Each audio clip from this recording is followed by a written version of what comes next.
Hey, it's Jordan. I am here in Kalamazoo, Michigan. We're about a block away from the mega graphic packaging plant. It's a little rainy out, and right now drizzling was a little heavier earlier. And I'm here with Deanne, who lives pretty much around the corner. The trees are blocking right now, but Colin is going to try his best to show you just that insane amount of smoke coming out of that paper mill just 24/7. That's why I have a mask on. We were right next to the plant yesterday, and just driving into the parking lot, Jesus Christ, the smell is overwhelming. It goes up your nostrils, into your throat.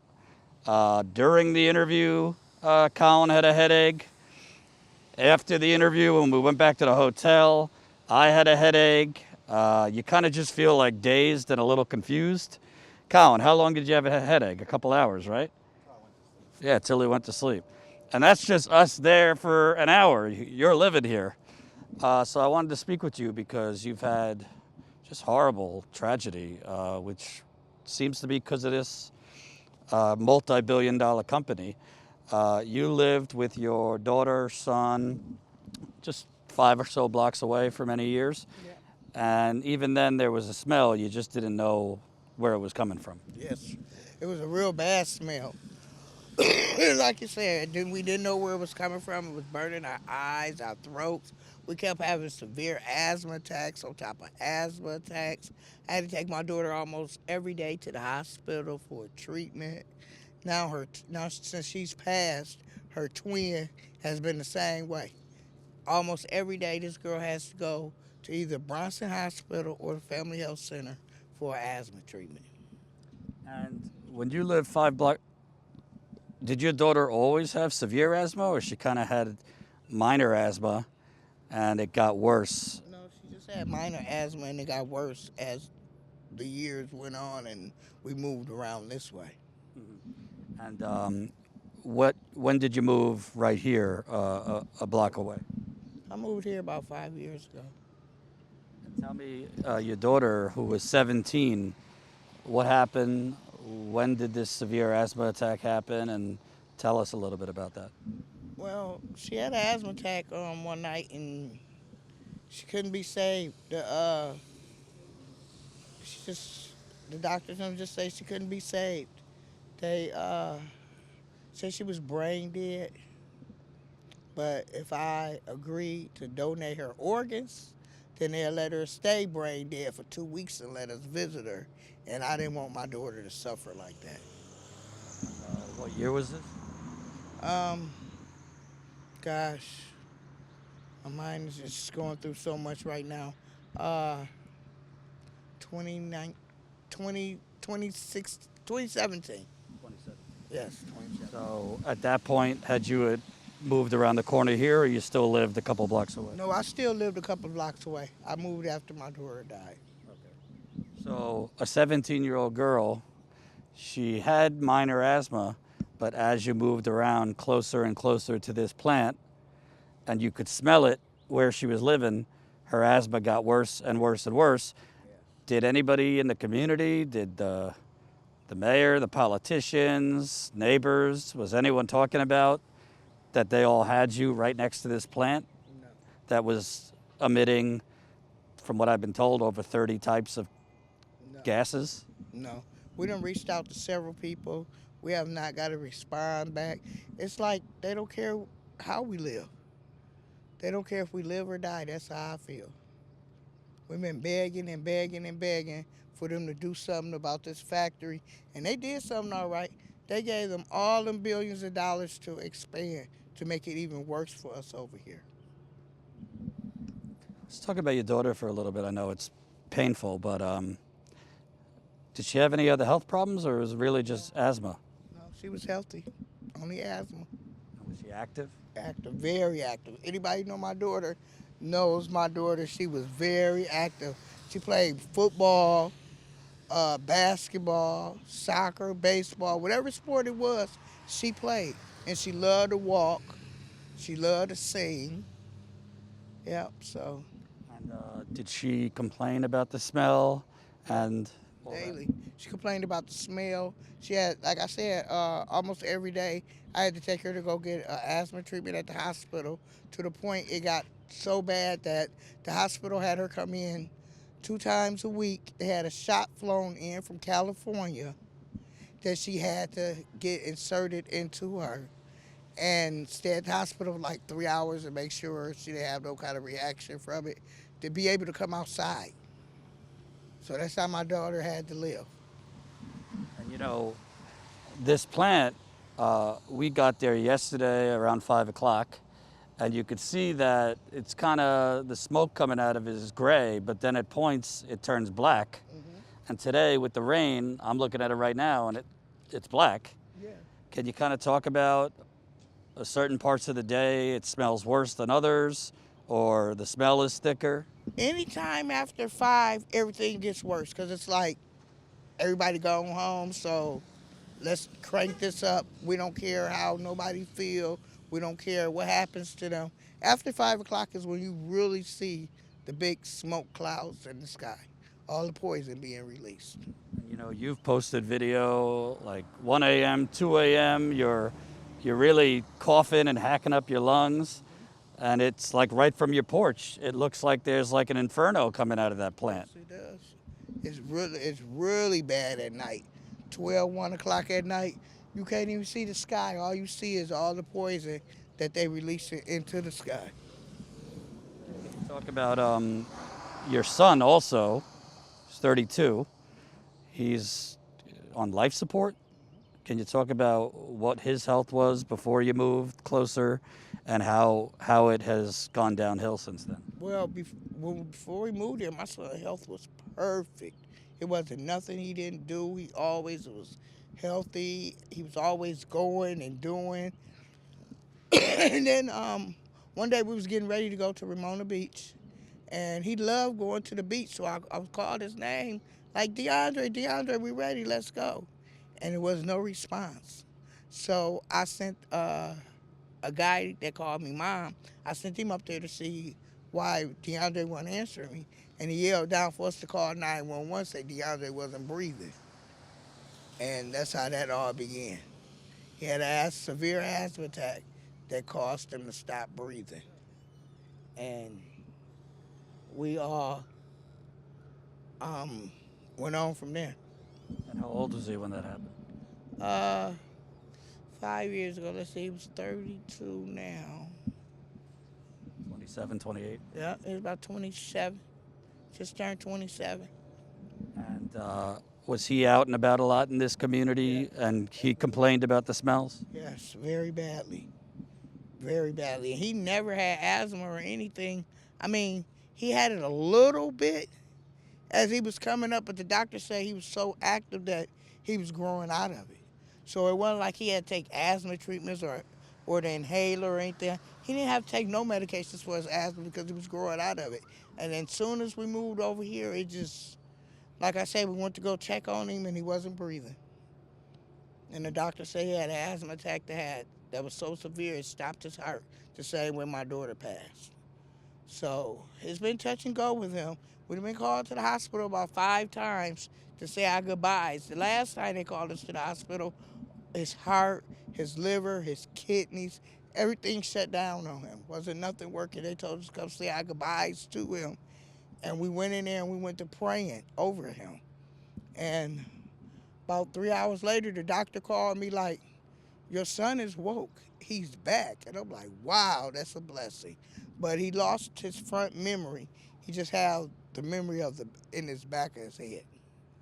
And now you said that he's currently on life support.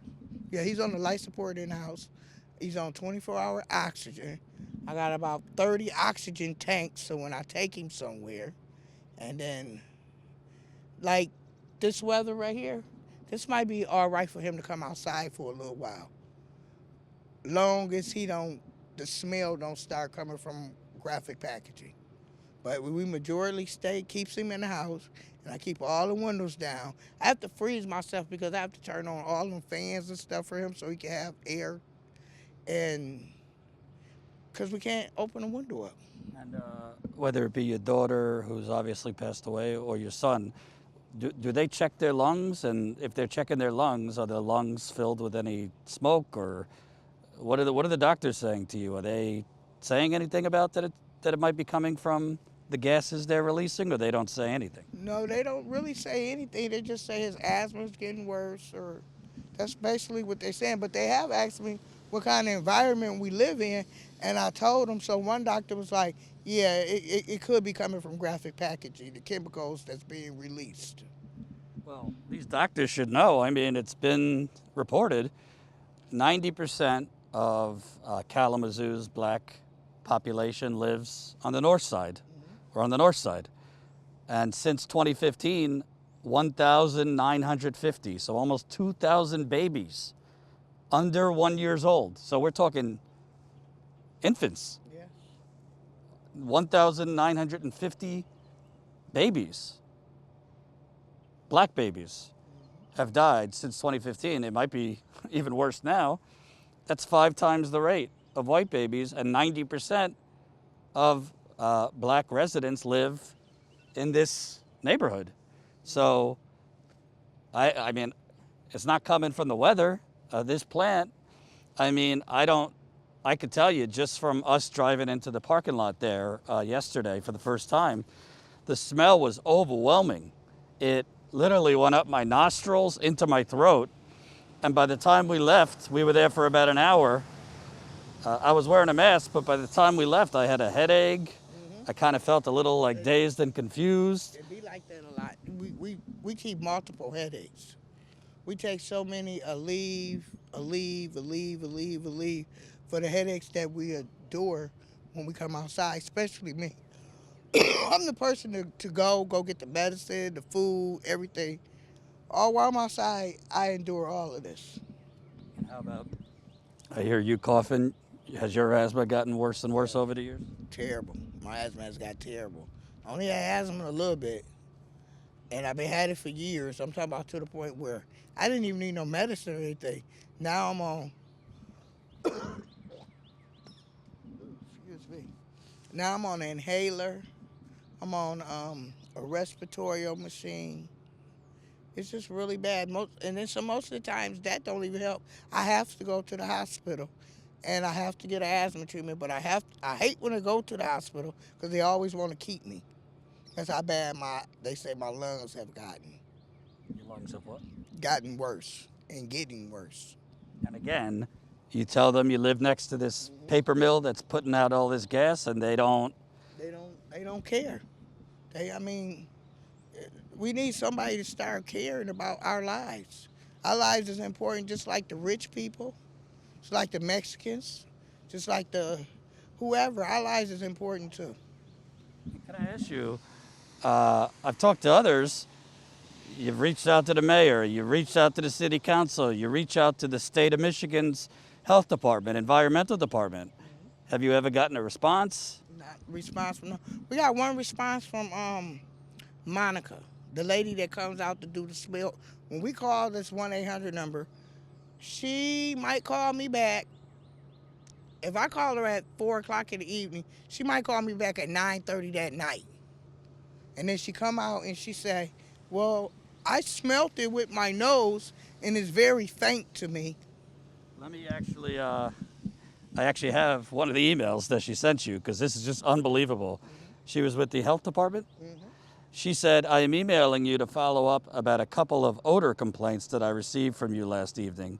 I received your PEAS complaint along with a couple other complaints last evening and drove down to Kalamazoo to investigate. I arrived in the West Main Hill neighborhood at about 7:30 at night, but did not detect any odors upon arrival. I drove around the West Main Hill area for about 15 minutes, but still did not detect any odors in this area. I then drove to the North Side neighborhood and Crom and Proutry Park to see if odors could be detected there. However, I observed only very faint wet cardboard, graphic packaging odors for very brief periods of time. I drove around the North Side neighborhood for about 30 minutes to see if odors got worse or increased in duration, but they did not. I then went back to West Main Hill area to see if odors were present again, But as before, no odors were detected in this area at any time.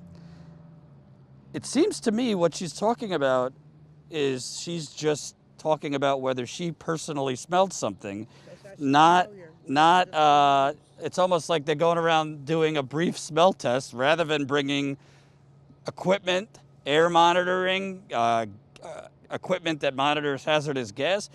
And yeah, at certain parts of the day, it smells less. Like right now, it smells less than it did yesterday at 5 o'clock. But she's basically, it seems like, telling you, sorry, can't do anything because I didn't smell it that bad. Like right now, you got the mask on, so you can't smell it. But I know he can smell it. It smells like a whole lot of wet cardboard, doesn't it? Yeah, you can smell it real good right now. Yeah, it has that sort of like wet cardboard or paper smell, except it's just, yeah, a constant. Right.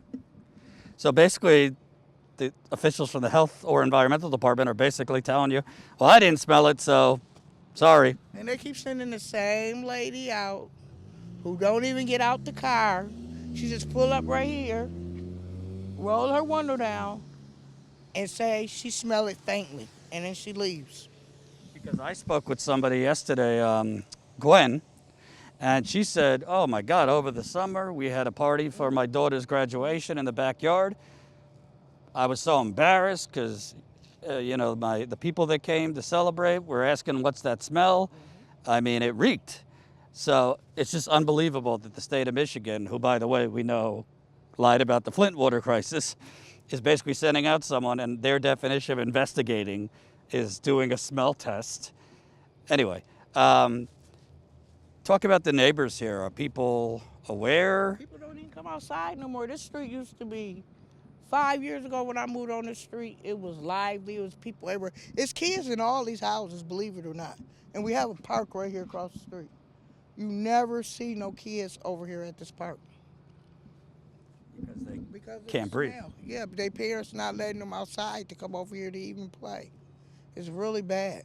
We should point out also, which is just crazy to me, it's gotten worse because the state of Michigan, under the current governor, Gretchen Whitmer, they approved a $125 million bond deal that allowed Graphic Packaging, who, by the way, is a multi-billion-dollar international company.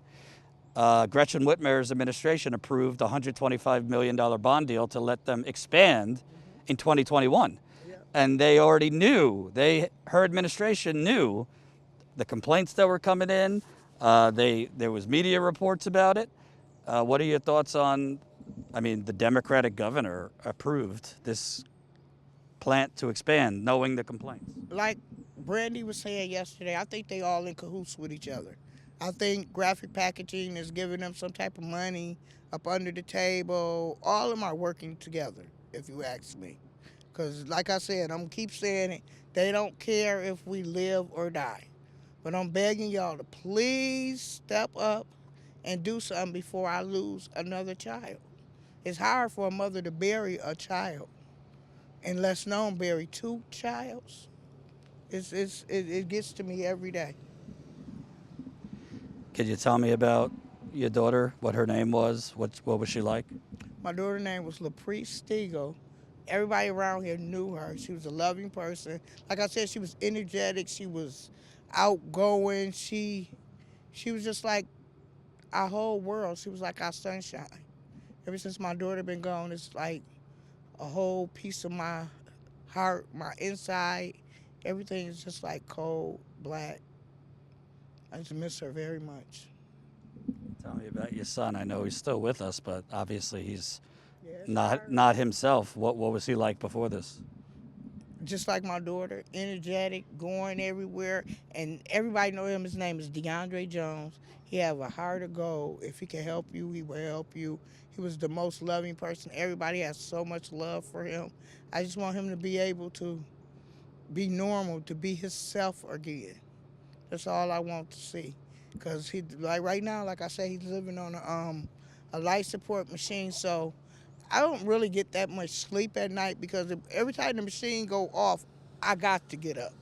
It tell you if he got fluid going into his lungs from how he's sleeping, and whenever that machine go off, I have to get up in the middle of the night. So I get a very little sleep. And about you, I mean, you're not exactly like an old lady or anything. I'm assuming that you can't really do much, or because of your asthma and your health, how is this impacting you day to day? It's hard on me, but like I said, I prayed to God. I told him, if you give me back my son, I take him anywhere you give him to me. So that's my child. I'm going to raise him until, if it kills me, then so be it. But I'm going to make sure my son has got the best life he could possibly have. Talk to me about, what does this say to you that in this country, I mean, clearly they're releasing gases that are making people sick. This whole community has asthma, COPD at high rates, cancers, stomach pains, burning eyes. I mean, and the city acts like it's not happening. The state acts like it's not happening. I mean, other people around the world beg to come to America. Thank you. Have a good day. Other people around the world, want to come to America, but what kind of country is it if they know they're basically poisoning you and they're not doing anything? Your government. This is not a good place to live at. I wish I can go somewhere else that really care about humans' lives. We all human. We all have the right to live. It's nobody say whether we live or die but God. So I feel that Governor Whitmer and them don't have the right to do what they doing to us. And then on top of that, they having spills, graphics packaging is, and they only getting fined $99K. $99K isn't anything when you getting billions of dollars funded to you. That's like a slap on the wrist. They've had a bunch of spills that they're being fined Yeah. that much for. Yeah, they done. So far, they done had, I think, like 2 spills. Each one of them was like $99K. That's it. That's all. They didn't do nothing drastic, nothing major to them. If it was anybody else, they'd probably be shutting them down. They'd be getting all kind of fines where they know they can't afford it, but they know graphic packaging can afford $99K. That's nothing to them when they getting funded billions and millions. Let me ask you, I'm sure you've heard that now since the expansion, the smoke and the smell is starting to go to the west side in the whiter part of the town. White folks are starting to complain. Do you think if enough white people get angry, maybe they'll do something about it? That's what I'm thinking. If enough rich white people complain, that's over there by the western area and the west side area, the nice neighborhoods, then I think they're finally going to do something about it. But right now, us black in this community, they don't care. They don't care at all. Whitmore, she doesn't care. I thought she did when I voted for her, but I see she don't care. What about President Biden? Obviously, he's not the governor, but he talks a lot about environmental justice, and he likes, he says he ran that, I've done a lot for the black community, he said. I find that highly questionable, but shouldn't the president step in if American citizens are basically being poisoned? Yes, the president should. That's what I think. He's the president. He got charge over Whitmore. He can tell them what to do and what not to do. I think he really just don't care neither. All they wanted was the votes that we gave them. They told a good lie until they got into office, and that's all it is a lie. They're not doing anything that they said they was going to do. And over the summer, summer normally you got the kids out in the pools and on the playground. You're telling me this playground is usually empty? Yeah, it's usually empty. There's no kids be over there. Maybe every blue moon you see a kid come over there for about 20, 30 minutes, and that's it. But like I said, I have 16 grandkids. I take my grandkids away from here. We go other places because they can't be free over here. I want them to have a long life, and they can't have that living over here or coming out here to play. My last question, what's your message to people that are watching, don't live here, but are learning about this for the first time? What would you like to see other people do about this? Maybe they have, corporate polluters in their community too, but obviously this is a different level. What kind of help would you want other people learning about this to give? All I can say is don't give up the fight. If you're living in a community like we are, keep fighting, join together. That's another thing. A lot of people ain't schooled to really know what's going on around here. So a lot of people's not really interested or caring until it's too late, until it knock at their door, and it's at their doorstep that someone done passed away because of a real bad asthma attack living around here in this community. I just want everybody to keep up the fight. And Governor Whitmer, I just want you to do what you said you was gonna do, and take care of graphic packaging. Sorry you've had to go through all this tragedy and loss, and hopefully we'll get more eyeballs on this and something will change. Thank you very much. So we just walked about half a block from Deanne's home here in Kalamazoo. As you can see, right there is graphic packaging. It is 2:30 in the afternoon here, and just look at how much of those gases they are emitting into this community. From her home, show right there, half a block away, I was okay. You kind of smelled it, but not too bad. But just getting a half a block over here, even with a mask on, it rushes to your head. Whatever the hell they're releasing, which I'm told is over 30 types of gases, it kind of rushes to your head. You see that it's a mix of kind of gray but also black fumes coming out of there. I'm not going to go any closer because we both don't need to get sick. But this is at 2:30. All the residents I've talked to have told me after 5 o'clock it gets way, way worse. And late, like we're talking 10 o'clock, 11 o'clock, 2 in the morning, it's unbearable. So they definitely seem to, whatever they're releasing, they pump out more after 5 o'clock. And I would say from the plant to where she lives is a block and a half. And that smoke and those fumes and that toxic gas is traveling from the north side here now all the way into the west part. So the north side is the poor black area. 90% of black residents in Kalamazoo live here in the north side next to this plant. Like I said, 1,950 infants, black babies under the age of 1 have died. So almost 2,000 black babies under the age of 1 in this neighborhood have died since 2015. It's 5 times the rate. 5 times the rate of white infant deaths. You could even tell, just me speaking, I'm a little disoriented. And now, since this plant expanded 2 years ago, now it's traveling, the toxic gas is traveling to the west side of Kalamazoo, which is the wealthier white part. So that's where we're going next.